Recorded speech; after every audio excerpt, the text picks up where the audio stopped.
Bismillahirrahmanirrahim. Assalamualaikum warahmatullahi wabarakatuh. Ketemu lagi dengan saya Sinta di acara Ngawangkong Agroekologi di Pesantren Ekologi Atorek Garut ini. Hari ini teman ngobrol kita ini adalah anak muda yang sangat talented, yang sangat kreatif. Setiap hari kerjaannya tuh di kebun aja dan mengurusin hal yang dan lain sebagainya. Oke. Tanpa panjang lebar, marilah kita panggil teman ngobrol kita yang menarik hari ini. Silahkan.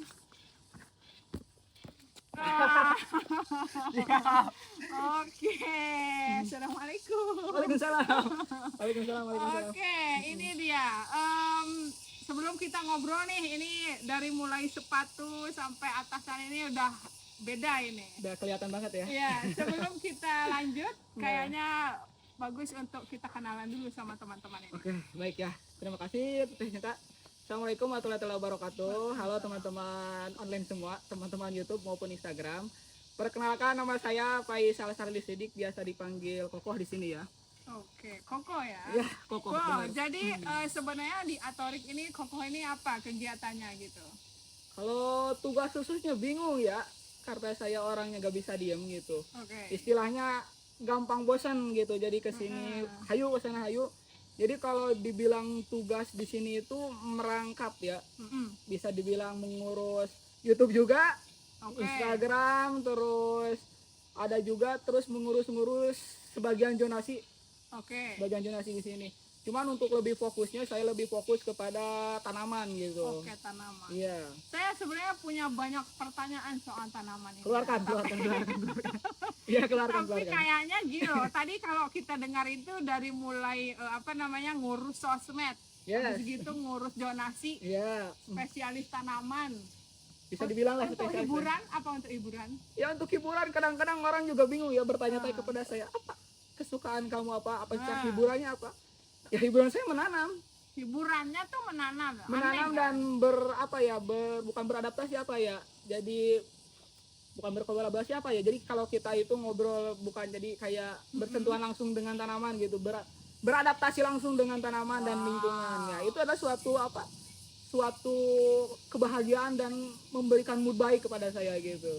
Jadi fanpage saya itu gak bisa sehari itu gak bisa melihat tanaman atau gak bisa ke kebun, itu gak bisa gitu. Harus one day pokoknya harus ada kegiatan ke kebun gitu. Itu adalah fanpage saya gitu. Fanpage-nya itu berkebun dan anehnya itu kalau kawan-kawan milenial mungkin kebanyakan itu yang bikin hiburan kita nih Instagram dan sebagainya. Kalau Koko ini hiburannya itu menanam dan setiap hari itu diusahakan harus selalu melihat tanamannya. Kenapa kok bisa begitu ya? Melihat tanaman tapi ada kepuasan tersendiri gitu, kok bisa begitu ya? Aku juga kurang paham ya, cuman aku kalau teori saya jujur saya gak pernah mengerti ya kenapa ada sifat seperti itu pada diri saya. Cuman yang saya rasakan ya seperti itu. Karena kalau setiap kali ke kebun itu ada ketenangan, terus ada mood yang tumbuh kembali gitu. Minimal kalau saya lagi stres, lagi bad mood sama orang, entah sama diri saya, kalau overthinking gitu. Biasanya kalau overthinking pagi-pagi atau siang itu ya udah ke kebun. Udah gitu. Saya pernah diinterview sama salah satu media online gitu, memaknai sebenarnya bertanam itu apa gitu loh. Selain ya istilahnya menjaga, memenuhi kebutuhan pangan, tapi unsur lain yang disimpulkan oleh Koko ini, menanam ini bisa kita labeli sebagai refreshing gitu loh. Planting for refreshing. I mean that's like a fresh air. Anyway, untuk menanam itu sendiri itu gimana tuh prosesnya gitu? Proses apa nih kalau dari mulai menanam kemudian pupuknya sampai akhirnya itu step by step kita gitu. Gimana? Jadi itu?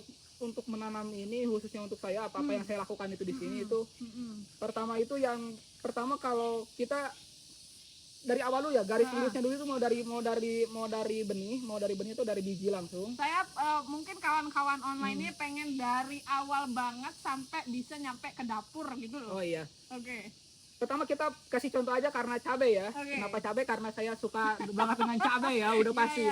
Cabai itu udah gak bisa terlepas dari saya ya.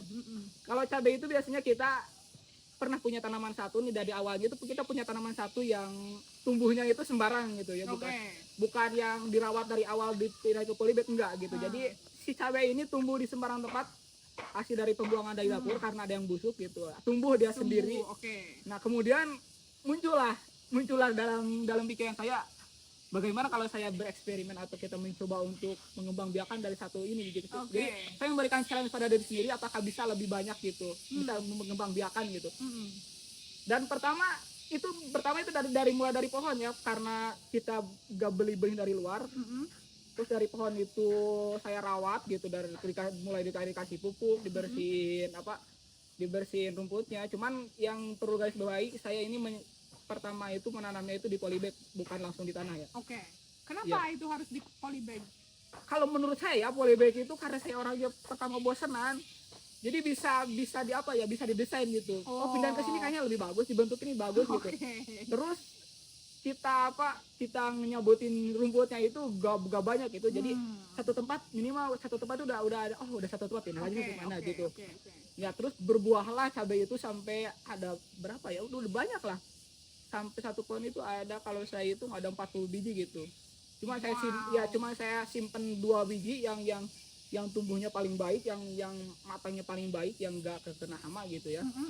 Nah dari situlah kita mulai mengembangbiakan, dari mulai penanaman sampai ke biji, dan sekarang alhamdulillah udah ada lebih dari 40 cabai, 40 polybag gitu yang saya kembangbiakan, dan sekarang udah bisa nyampe ke dapur, itu udah bisa dibikin sambal. Iya, seperti itu.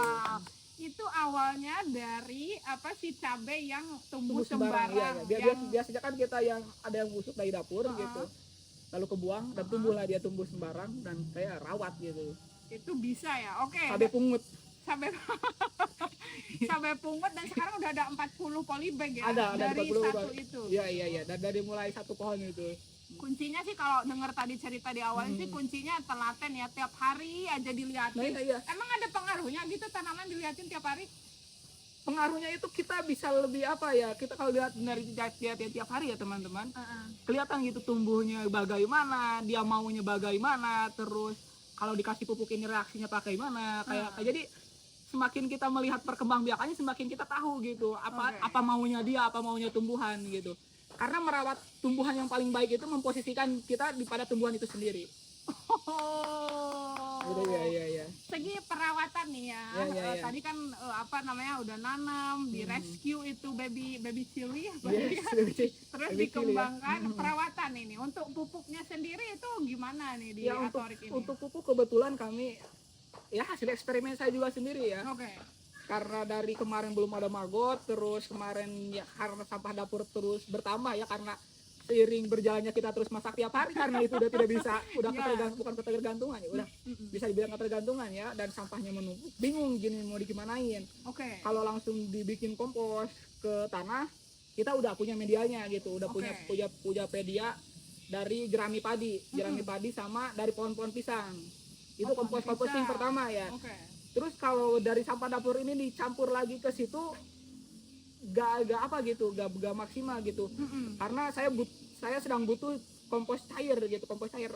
Kebetulan di tempat kita ada toren gitu ya. Nah, tampunglah saya ke situ. Nah, terus air dari resapannya itu saya tampung lagi, dan itu bisa dijadikan untuk media tanam juga, di media pupuk gitu, pupuk cair. Ini di belakang kita nih ada apa ini? Kalau ini lele organik gitu. Lele organik. Iya. Ini bisa juga nih jadi pupuk ini. Kebetulan saya udah pernah eksperimen ya. Jadi si air lele ini udah pernah dieksperimen, pernah diaplikasikan kepada tanaman. Seperti halnya di situ ada zonasi vertical garden. Iya. Sebenarnya itu zonasi percobaan ya. Zonasi eksperimen itu saya di sini gitu. Kenapa di sini? Karena pupuknya melimpah gitu. Ada kompos di sini, ada kompos organiknya, ada kompos cairnya, ada dari sini juga gitu. Jadi ini kalau yang tanamannya di sini itu tanaman yang perlu penanganan khusus atau perlu perhatian lebih khusus gitu, karena sebenarnya kan kalau tanaman itu di sini ada, terus ada urban farming juga, dan ya emang di sekitar kita itu tanaman, cuman kalau yang di sini itu yang lebih perlu perhatian lebih gitu. Jadi emang didekatkan gitu sama si pupuknya ini ya. Karena kan dari kebetulan kemarin dari sini eksperimen saya ke situ, ternyata emang bagus gitu. Oke, dari tadi ya, kalau kita dengerin itu udah banyak hasil yang bagus, tapi sebenarnya apa poin utama yang benar apa nyangkut di telinga saya itu adalah kata eksperimen. Nah, iya. Kan sebenarnya kalau saya juga kan dari kampung juga ya gitu. Jadi sebenarnya bertani itu bukan hal yang main-main gitu kan. Bukan, Kita harus bukan, serius menjalaninya gitu. Dan sebenarnya tapi kalau di kampung ini kita nggak bisa. Jadi orang tua tuh udah ngepatokin pokoknya kalau misalkan kita mau hasil segini, ini pupuk yang harus dipakai, jenis macam-macam pupuk kimia ya yang harus kita pakai. Tapi di sini tuh Koko tuh dari tadi tuh ngomong saya eksperimen ya, saya eksperimen itu dari mana kok bisa terpikir begitu dan apakah di Atorik ini kita emang dibolehin gitu untuk eksperimen? Ya kebetulan di Atorik ini ya, karena Umi memberikan kebebasan berekspresi kepada saya, terus saya orangnya penasaran banget gitu, penasaran apa gitu yang belum bisa, apa yang maksud eksperimen di sini itu bukan eksperimen yang dari awal penemuan awal gitu. Jadi eksperimen itu eksperimen pada diri saya sendiri. Jadi eksperimen yang belum saya pernah kerjakan terus saya kerjakan gitu. Jadi bukan tanda kutip ya, bukan eksperimen yang ini penemuan baru nih, se-Indonesia belum pernah, enggak. Ini eksperimen untuk diri saya sendiri gitu. Jadi kebetulan saya melakukan eksperimen di sini ya, bukan kebetulan ya, emang dibetulkan, emang dicoba gitu. Dari mulai ya tadi pupuk cair itu ternyata jujur saya itu orangnya enggak sekolah tinggi, bukan sekolah pertanian gitu. Oh, Koko ini enggak ke pertanian? Enggak, bukan sekolah pertanian yang fakultas itu. Enggak, saya itu. Saya lulusan madrasah aliyah.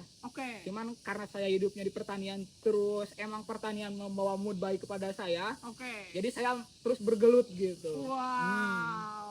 Nah, jadi saya itu di sini tuh melakukan eksperimen ya. Kemarin ada Umi membeli satu pot tanaman rosemary, terus saya baca dari beberapa artikel, ternyata cara mengembangbiakan si tanaman rosemary itu dengan cara di stek batang. Nah, karena saya belum pernah gitu, terus baru bertemu juga dengan tanaman rosemary, saya cobalah bereksperimen gitu. Dari satu tanaman rosemary itu kita stek batang gitu. Kebetulan ada gitu, kebetulan belum tayang di YouTube, cuman udah ada di medianya, udah ada di Instagramnya Buruan Bumi, bisa dilihat. Nah, itu eksperimen saya. Dan sekarang ya alhamdulillah udah ada satu lebih dari udah dari 10 tanaman rosemary yang saya kembangkan. Dan saya sharing dengan orang-orang di luar sana. Ternyata ada kendala gitu, orang-orang juga susah gitu. Cuman karena kalau saya dicari celahnya gitu, Bu, ini juga bukan sekali tanam langsung jadi ya. Ini juga hasil dari berkali-kali, entah dari kebanyakan sinar matahari ternyata jelek juga, terus dari media tanam juga harus diperhatikan, terus dari pemilihan batangnya juga harus diperhatikan juga.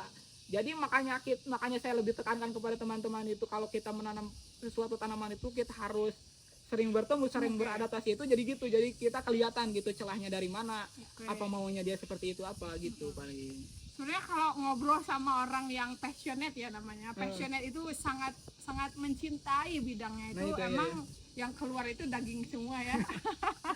Gitu ya.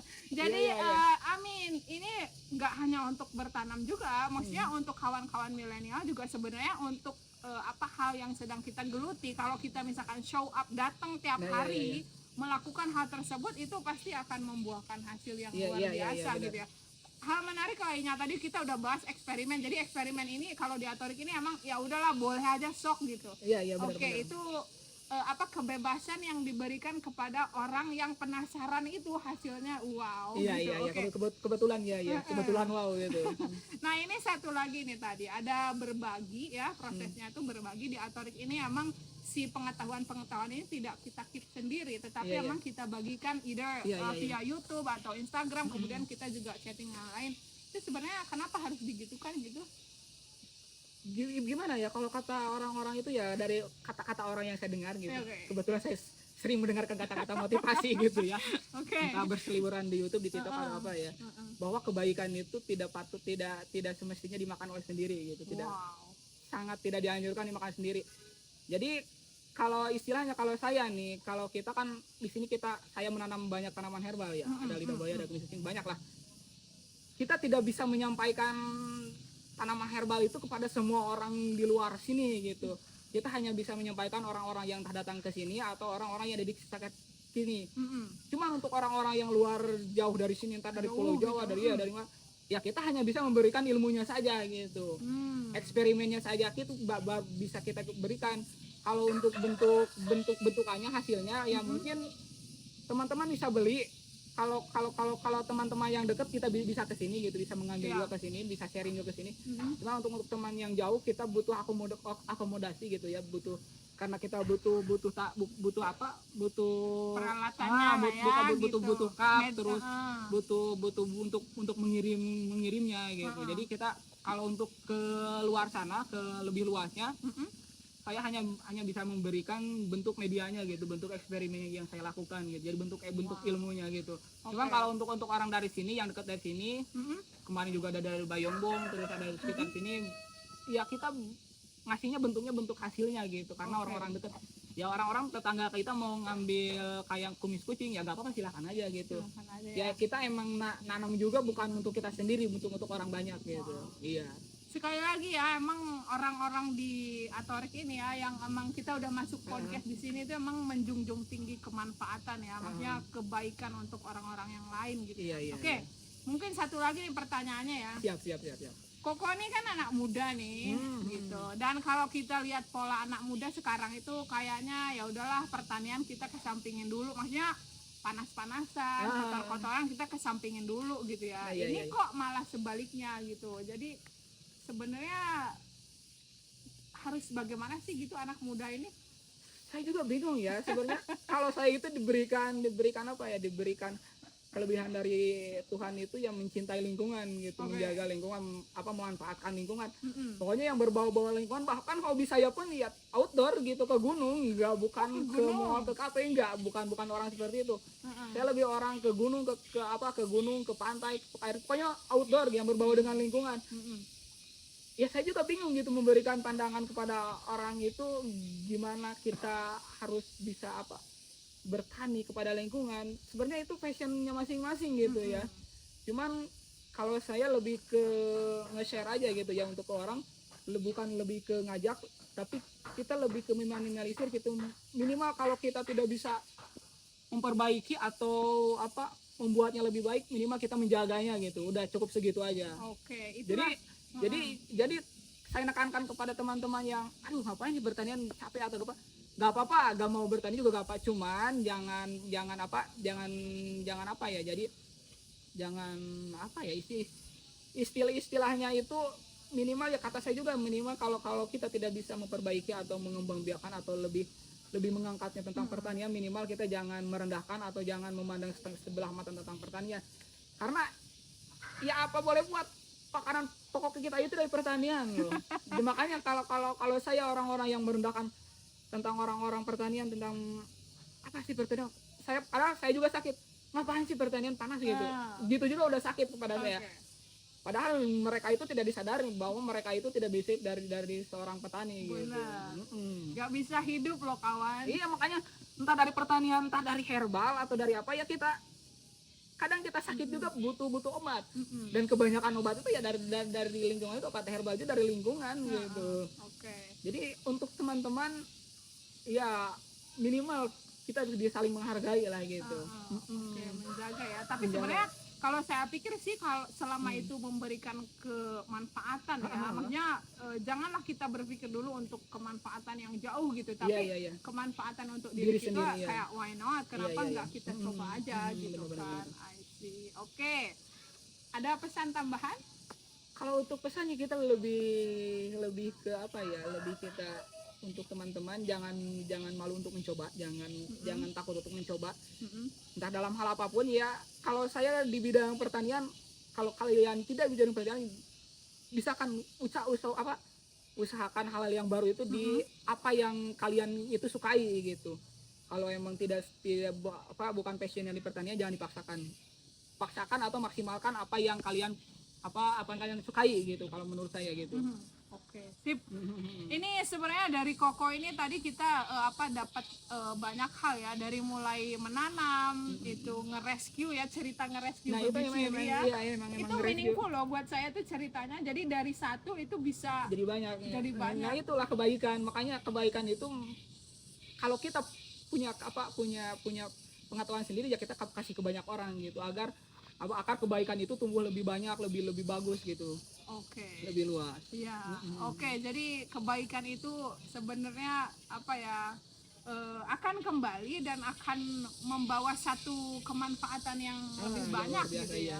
Kemudian tadi kita juga dengar eksperimennya yang banyak, dan sampai Koko ini nyaranin ya udahlah, jangan pernah takut aja untuk bereksperimen, nyobain gitu kan. Kemudian luar biasa ini ya, banyak sekali yang dikerjakan rasanya tiap hari. Ya kalau sebenarnya gimana ya, banyak cuman karena emang dinikmati gitu, jadi nggak berat gitu, Nggak kerasa kayak kerjaan gitu. nggak kerasa kerjaan karena emang ya dinikmati aja gitu. Kayak bulan puasa sekarang juga ya nanam tetap nanam. Oh jadi gitu. bulan puasanya tetap beraktivitas? Ya tetap, karena itu emang udah kenikmatannya di situ gitu. Iya, jadi nanam tetap nanam, ngurus ya tetap ngurus. Ya kan mereka juga butuh perhatian kita, butuh makanan juga, sama butuh air untuk diminum juga ya sama gitu. Jadi nanam itu gak harus, jadi gak cukup dengan satu air nanam udah dibiarin, gak cukup seperti itu. Koko ini kalau dari tampilan, dari omongan juga kayaknya kamu tuh emang bangga ya jadi anak muda petani. Bangga banget, karena ya itu emang kebahagiaan bagi saya udah gitu. Alright, sip. Ini kayaknya kita tanpa harus simpulin juga panjang lebar, tadi teman-teman udah nangkap semua gitu ya. Kalau kita ketemu sama orang yang emang senengnya begitu tuh, kayaknya yang keluar itu emang yang enak gitu dan menarik kedengarannya. Oke deh, dari saya belajar banyak gitu ya. Jadi dari anak muda ini sebenarnya banyak sekali yang bisa kita lakukan di bidang kita masing-masing. Yang penting itu pokoknya tekun, telaten gitu. Tapi untuk hal pertanian ini, karena memang dia memberikan banyak manfaat, apalagi kalau sistemnya organik yang dianut kayak Koko, kayaknya why not kita coba gitu ya. Oke kawan-kawan, terima kasih banyak, segitu aja dari kami. Sampai ketemu lagi, mudah-mudahan Koko bisa datang lagi ya ke podcast selanjutnya. Terima kasih. Assalamualaikum warahmatullahi wabarakatuh. Bye bye.